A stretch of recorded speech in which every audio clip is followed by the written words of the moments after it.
Dans une vidéo précédente, je vous ai présenté comment jouer à pique 10 avec des règles basiques et accessibles dès le CP. Voici maintenant quelques variantes qui permettent de complexifier la chose et de la rendre un peu plus fun.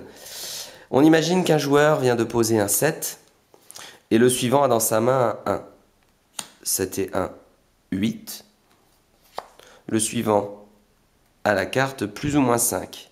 Il peut ajouter 5 si c'est le cas, le joueur il va perdre les cartes. Par contre, il peut retirer 5, donc 8 moins 5, 3. Ce qui lui permet de faire durer la partie. Puis on continue, le suivant. Autre carte spéciale, on est à 3 là. Si je mets un 0, je remets le score à 0. Donc quand je pose un 0, j'annonce 0. Voilà, ça c'est pour la première variante.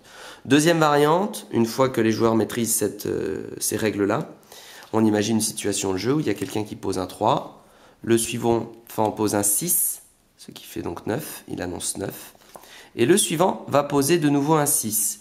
Comme il va poser un 6 sur un 6, au lieu d'annoncer le total de toutes les cartes, il va pouvoir annoncer 6. Et donc, il fait redescendre le score et permet à la partie de durer un peu plus. C'est la deuxième variante. Voici maintenant la troisième variante. Une fois que les élèves maîtrisent bien les deux précédentes, un joueur joue un 2, le suivant joue un 6, 6 et 2, 8, on entend 8, et le joueur suivant a un 8 dans sa main.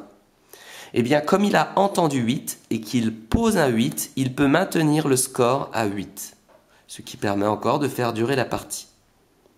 C'était les variantes pour pique 10.